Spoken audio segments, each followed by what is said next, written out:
Well, guys, I finally did it.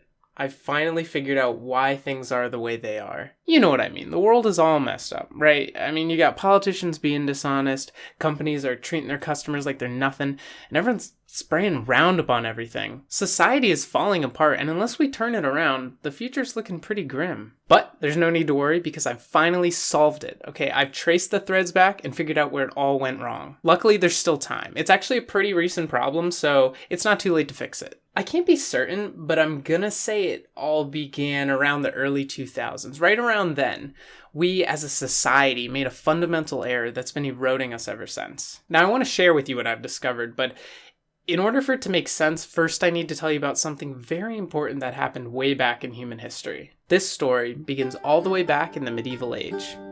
A long time ago in medieval Europe, life was a little bit different. Everyone lived their significantly shorter lifespans in majestic castles. And by everyone, I mean a really small percent of nobles who didn't really do that much and weren't the nicest to the peasants. You see, the peasants lived outside the castle and worked on land owned by the nobles, who took pretty much all of their crops. Let's give them some frowny faces. Now, it's important that you remember, if you had been born in the medieval ages, there's an extremely high chance that you would have been a peasant. So I want you to put yourself in their shoes. Probably really janky, nasty shoes. Anyways, our story begins with an ordinary old peasant sitting down to his measly meal one September evening.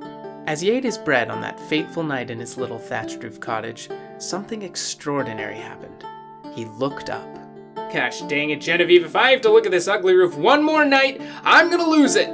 Something has to be done. And with that, he built for himself a layer of material to go in between the roof and the tops of the walls. He decided to call it a ceiling because it sealed off the ugly guts of the roof from the rest of the cottage. And of course, hundreds of years of translation and linguistic changes have left us with the word ceiling. Right away, it was a massive hit. Every peasant wanted a ceiling, and why wouldn't they? The one thing every peasant had in common was a hatred for thatched roofs. They were dehumanizing. Nobody should have to see the ugly guts of a building. I mean, we're not animals. With the invention of the ceiling, every peasant was restored the dignity feudalism had taken from them. And with one voice, they all celebrated. And then, they took up arms and slaughtered all the nobles. You see, a ceiling is more than just a barrier between us and ugly ductwork and wiring. It's a representation of human dignity, an assertion of our right to be treated as people. Ironically, the groundwork of modern society is actually a ceiling. So imagine my horror as a historically educated young fellow going to one of the new hip restaurants, sitting down for my meal, and looking up to see this. I couldn't believe my eyes. Here I am in 2019. 2019! And I'm being treated like it's 1419, and somehow nobody seems to think there's a problem with this. But Alec, that's the style. It's modern. What? So if someone told you, hey, you know what looks good right now?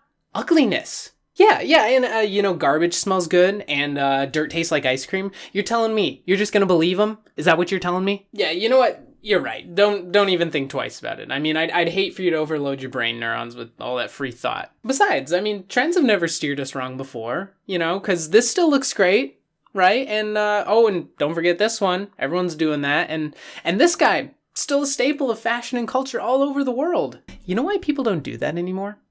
Because everyone woke the heck up! And until we come to our senses about the man trying to take away our ceilings, things are just gonna keep getting worse and worse. Now, you might be thinking that I'm blowing this a little out of proportion. Okay, yeah, sure.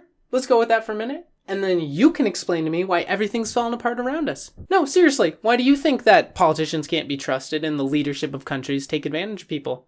It's because when you take away people's ceilings, you reduce them to the level of animals who don't deserve to be treated fairly. Classic dehumanization. Why do you think all the new movies out there today are just sequels or live-action remakes? And why are all the new Star Wars movies so weird? Because when people can no longer expect the basic dignity of being given a ceiling, you think they're gonna get on you about a crappy movie? Nah, you can give us whatever you want, and we're just gonna gobble it up like a bunch of feral pigs.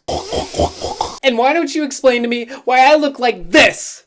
Alright, how did this happen? Well, I'll tell you, this is what happens when time and time again you're forced to come face to face with the ugliness suspended above your very head. It makes you ugly. I used to be a cute baby before they took the ceilings away.